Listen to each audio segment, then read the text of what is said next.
Good day. We're learning Tanya, Perek Nut Gimel. I don't believe we reached chapter 453, but we did.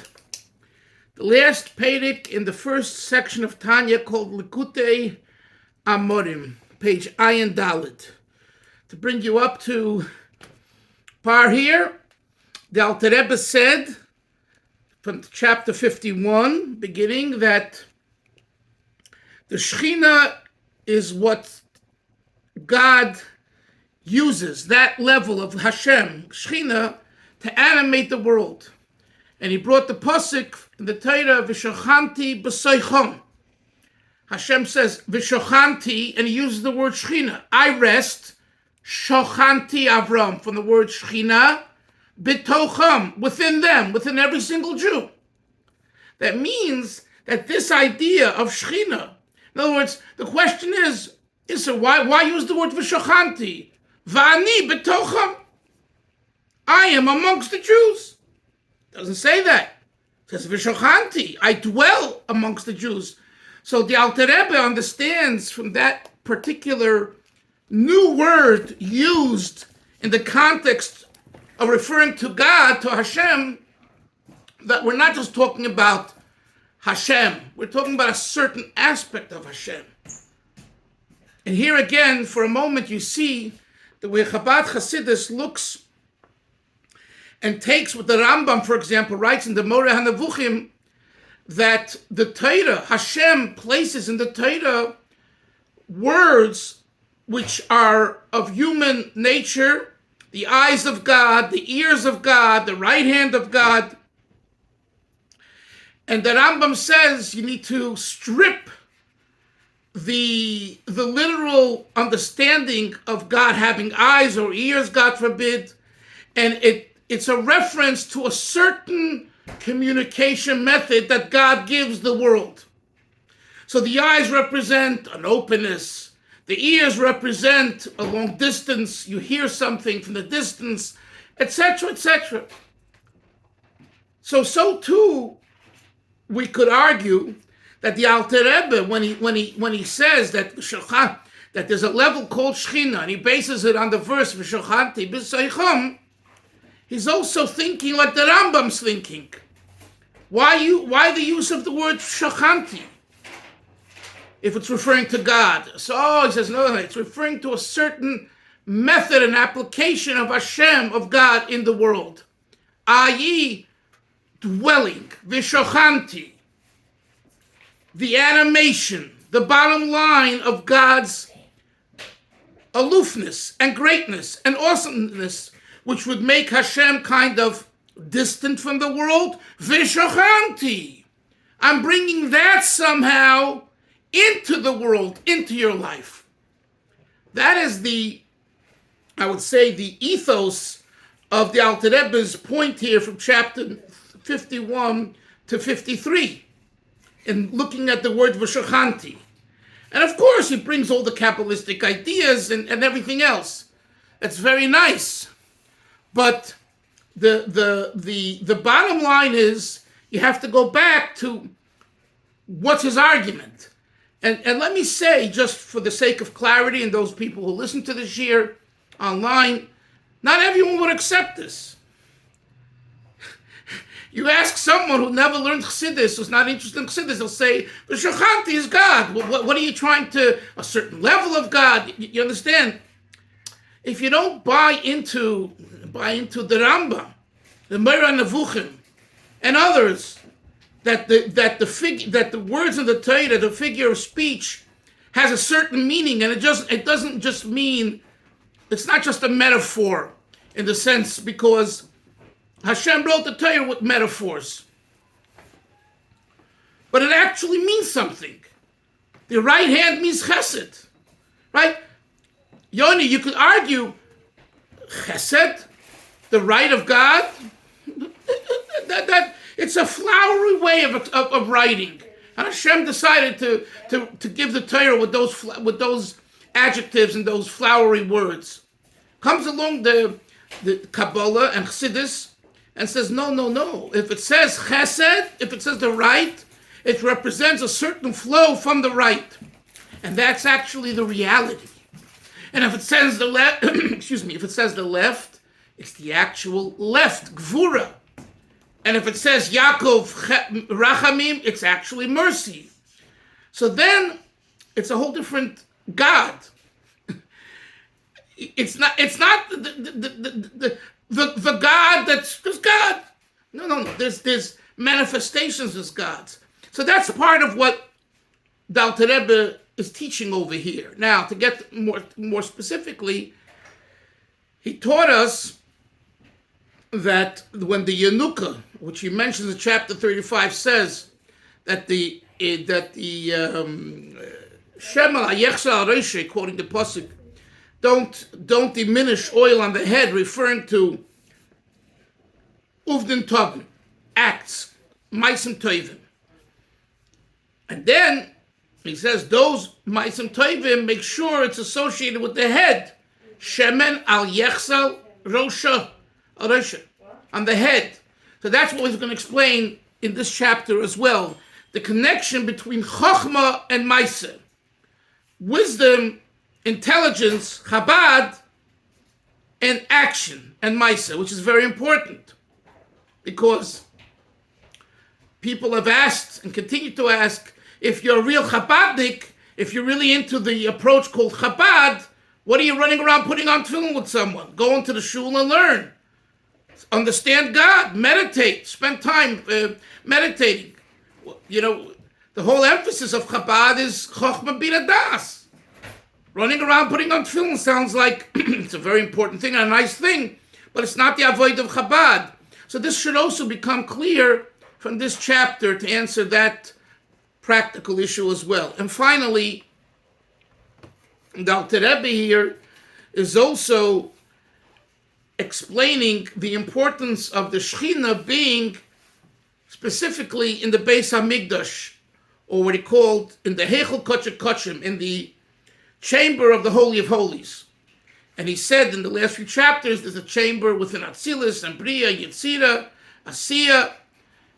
And today he's going to begin explaining how the same chamber finds itself not only what we call in the world of Asiya, Haruchnius, the spiritual Asiya, but also in Asiya Gashmis, in the physical Asiya. Let's start learning. Peirik Nut Gimel.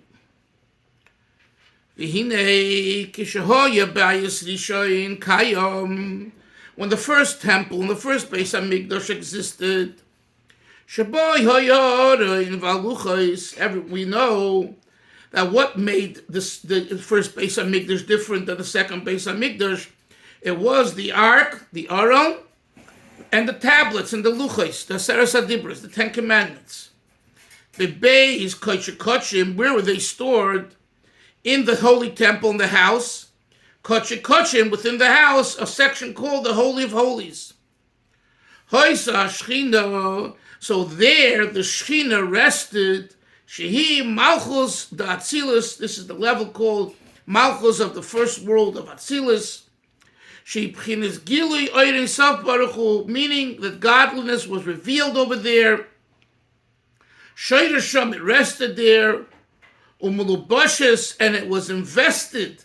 Ba'asodes Hadibris, in the Ten Commandments, V'yeser Eis, V'yeser Eis, with much more Begili Rav, revelation, V'oitzem Yoser, and much more powerful, Migiluya Be'echolis Kodesh Kodeshim, Shelamayla Ba'elam Esel Yoina, more than the chamber of holies in the upper worlds.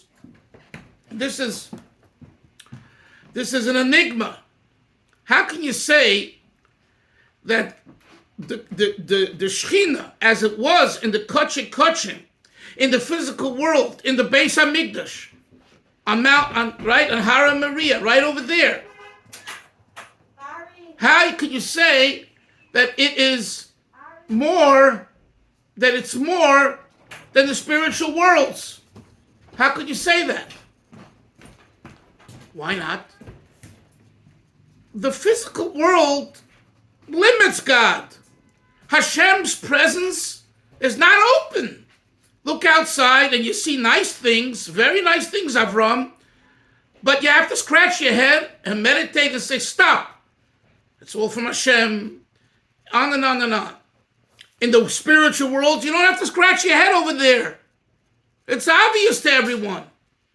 The spiritual world is a world of angels and souls, celestial beings, and they're having a party with what? With Hashem. So that's what the Alter Rebbe is addressing now.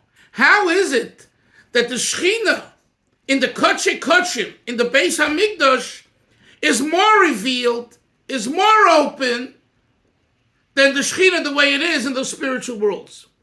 And he explains. Because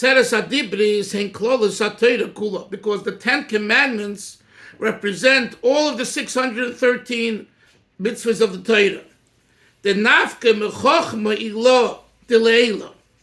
The Torah comes from supernal wisdom above le'ela me'alma desgalia, above what we call the world of revelation. In other words, Torah is the chokhmah, the seat of God's wisdom, and Hashem, which is greater than God's revelation, is in chokhmah. So when we say, this is the answer, when we say that Hashem rested his Shechina in the Kodesh Kodeshim, it means he rested it where? In the ark. And within the ark, the tablets that said the Torah. So, and that's greater than Alma Desgalia. The Alma Desgalia, the revealed world, as much as it's revealed, it's still not open godliness. But the Torah, that's open godliness. And that's the answer to the question. The question is, how can there be more of God in the Kodesh Kodeshim resting compared to the godliness as it was in the spiritual worlds? The answer is, that's spiritual, and here it's physical. But it's not physical, you say? The answer is, yeah, the Torah is physical. Take out a sefer and learn. You have a physical book, and you have the 24 Svarim. That's physical. You have it. And today we have it on Torah scroll. And continues. Ukadei lechokekon beluchais avonim gashmiyim. And in order to engrave the Torah into physical tablets that were physical, the level of godliness did not go through the same process of descending from level to level. As the norm is, going through the progressive chain of worlds, to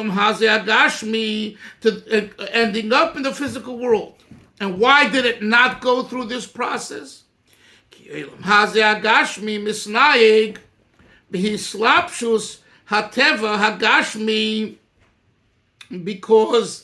the physical world is under the dictates of the physical, natural physical world. V'haluchos, and the tablets and the Aseres HaDibros, Ma'aseh Elokim Heima, are acts of God. V'hamichtav, and its writing, Michtav Elokim, is godly writing. Hu l'mayla ma'ateva, it was actually transcending nature, Shalelam Hazeh, Hagashmi, of the physical world, Hanishma Ma'oris Hashchina, Shebeichel Kodesh Kodeshim Dasiya. What he's saying is, you know what the Gemara says? The Mem and the Samach, Menashe, the Mem and the Samach in the Luchos were B'derech Nes, right? You could see a Mem and you could see a Samach. Normally, you shouldn't be, if it was engraved, right? If in the normal process, it loses its form. And that was the miracle, that together with the engravement, it kept its form. So what that shows us is that the actual michtav, the writing of the Aseres HaDibros, kept its transcendence in the physical world, not in the spiritual world. Otherwise, we wouldn't be able to see the Mem and the Samach, and we did see it. That was a miracle. So in other words, the Luchos were the demonstrative of a Lamayla Me'ateva experience, a transcendent, godly experience. That's what the Alter Rebbe is saying. So the physical world, as it goes through the progressive nature of Hishtalshalus, where the energy begins in Ein Sof and in infinity, then there's a contraction on the energy, and then there's a minimization to Bria Yitzira Asiyah, and then finally into this world. That's the norm. And what's the result of that? Teva, nature, the sun, the moon, wonderful. But godliness is not apparent and obvious. By the luchos, which were in the physical world, contained in the ark, in the Holy of Holies, in the physical world, and over there you saw godliness clearly. That's what the Alter Rebbe's point is over here. Shememena nimshach oir v'chayis la'olam asiyah. From the spiritual Holy of Holies in the world of Asiyah, there comes to be the physical world of physicality, the world of Asiyah, which includes also the world. So as great as that is, it's still not the same idea as the revelation in the Holy of Holies in the physical world in the Luchos. Over here we had the Chochma of Atzilus, which refers to the Torah Shebiyud Adibros, which are in the 10 Commandments. And the Slapsha b'Malchus Atzilus, it invests itself in Malchus Atzilus, the Bria Levado. V'hein Levado Amiuchadis B'Ein Sof Shebetoichan, and they alone are united with the infinite God. And that's what we mean, that the Shechina rested in the Holy of Holies of the first temple, the Beit Mikdash. Al Yidei, please turn your page to 148. Al Yidei Yislapshusa B'Yud Hadibros, by investing itself in the 10 Commandments, Hachakukos Beluchos Shebaorim, that are engraved in the Luchos within the ark, Benes, in a miraculous way, and it's called Umaisa Elokim Chayim, and it's action of the living God. In the brackets, the Alter Rebbe says that sometimes in Kabbalah and Hasidus you have a reference to this that he's discussing here, this great revelation. It's called Alma Discussion, the concealed world. In other words, what was felt in the Luchos, in the Holy of Holies, in the Beit Mikdash, was the concealed world, not the hidden world, the higher world, which is the world of Iskasya, concealment. Hamekanin b'olam abriya, which rests in olam abriya, k'noidel yoydechei. So this was all in the first temple, the first Beit Mikdash. What about the second temple? Bayis Sheni. In the second Beit Mikdash, it didn't have the ark and the tablets. So what's going to be the argument there? In other words, the Alter Rebbe is saying, I'm telling you that the reason that why the Shechina was in the Kochim, because of the Luchos and the ark, right? But in the Kochim, in the second Beit Mikdash, we know 5 items were missing, including the Aron, right? Which means the Luchos were missing. So how do we see in the second Beit Mikdash this great revelation? So the Alter Rebbe says now, the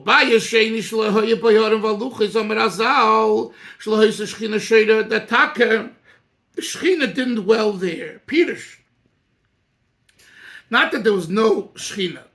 Madregas Shechina shehoisa shoyda v'bayis rishin. The level of Shechina that there existed in the first temple, Beit Mikdash, didn't exist there. Shaloi kederech hishtalshalus ha'olamis. Right? Because we just said that the way it existed in the first temple was not through Hishtalshalus. There, the second Beit Mikdash, it went through Hishtalshalus, Ella. But by Sheni, in the second temple, it rested there. But derech Hishtalshalus, in a manner of ishtalshelus, v'yislapshus malchus datzilas b'malchus da bria, or the bria b'malchus the yitzira, or the yitzira b'heichel kochikochim dasiya, the kochikochim dasiya yislapish b'kochikochim shebeis hamikdash. And in other words, 1 and 2 and 3, and it descended from this level to that level to this level, till it came into the physical Beis Hamikdash, v'shosha b'yashchina, and then a certain aspect of the Shechina dwelled there, malchus the yitzira, m'meshes b'kochikochim dasiya. Because it wasn't a transcendent experience, but rather a progressive experience. Even in the second temple, no one was allowed to go into the Kodesh HaKadoshim. Levad, except for Kohen Gadol, the high priest, b'Yom HaKippurim on Yom Kippur. Beis Hamikdash, once the temple, the second Beis Hamikdash, was destroyed, the Gemara says, there is not only for God, to God, in his world, where he is, the 4 cubits, the space of the dalad amos of halacha, that's where God is. So when you learn halacha, you have God. Vafilu, and the Alter Rebbe brings the Gemara, Vafilu echad sheyoshev ve'osek b'Torah, even if just one person sits on his own, Menashe sits on his own in his home and picks up a sefer and learns Torah, Shechina imay, the Shechina is with him. K'de'isa be'brochas perekam, as it says in the tractate Brochas chapter 1, Pirush, Shechina imay, but k'derech ishtalshelus, the Shechina is with him, in a manner of progression, v'yislapshus, an investment of malchus datzilis, but malchus de bria, v'yitzira, the malchus of the highest world goes into the malchus of the next world, and to the third world, and the fourth world is here. Why? Ki tayag mitzvahs ha-Torah, because the 613 mitzvahs of the Torah, uruban kekulam, majority of them, hein mitzvahs maisiyos, are actual action-oriented mitzvahs. V'gam but even those mitzvahs that are not action-oriented, but speech-oriented, umachshava, and thought-oriented, k'moi Talmud Torah. Right, Talmud Torah, you fulfill the mitzvah, right? We discussed this many times, guys. You have to say the word out with your mouth. So that's dibur, ubirchas hamazon. Benching, you have to say with your mouth, you have to say grace after meals. V'krishma and Shema Yisrael, also with your mouth. V'tfila Shmon Esrei, with your mouth. So, Alter Rebbe, this is a rhetorical remark, so we see that it doesn't seem to require action. Says Alter Rebbe, wrong. Hakaimalam, the sages established the hiro lav kedibur domi, that thought, thinking about benching and thinking about Shmon Esrei, but not articulating the words, is not like saying the words, ve'ena yoytzi yedei chavosoi, and one does not fulfill their obligation, behirur v'kavona levad, with thought and intent alone. Achi yoytzi b'svasav, when do you fulfill your obligation? When you actually verbalize and articulate the words with your lips. The Kaimalon, and the sages established the Akimas Vasav, that the movement of the lips, Hare Maise, is considered action. So this is all about Torah. So in other words, the Alter Rebbe is saying here, Avram the Alter Rebbe is saying that although in the second Beis Mikdash we didn't have the Shechina at the level of transcendent level because there wasn't an ark and there wasn't the Luchais, nevertheless, Chazal say Hashem finds himself in halacha, and that existed from Torah. So even though the physical Torah wasn't in the physical Beis Mikdash, but wherever a Jew learns, there's God. So therefore, we understand from this that the Shechina identifies in particular with Limud Torah, and in more particular with halacha. Now, the Alter Rebbe is going to explain the connection between the Shechina not in Torah, but Shechina with mitzvahs. And he says, The Taryag mitzvahs HaTorah, where you talk about the 630 mitzvahs HaTorah. Im Sheva mitzvahs D'Rabbanan, with the 7 rabbinic laws, B'Gematria, if you put them together, what do you get? Keser. Chof Tov Reish. 620. 613 biblical mitzvahs and 7 rabbinic mitzvahs. 613 and 7. The 620, which is the equivalent of the word Keser, the crown. Keser is, it hovers over the person's head, the king's head. Shehu Ratzin Ha'elyon Baruch Hu. Keser is demonstrative of the supernal will of God. Hamalupish b'chochmasa yisborich, that's invested in God's chochmah, in God's wisdom. Hamayuchodesh b'Elisaf Baruch Hu, that's united with God's infinity. B'tachlis hayichud, with the ultimate yichud. Yeah, we'll stop over here, but this, because tomorrow he starts explaining the connection, the next part of Chokhmah to all of this. But this last Nakuda he didn't spend time on it, but this last Nakuda is that mitzvahs as well, mitzvahs, both the biblical and the rabbinic mitzvahs, represent the Keser of God. So you have in the mitzvahs God as well. So therefore, both through Torah learning and through mitzvahs observance, you have a connection to and a unity with Hashem.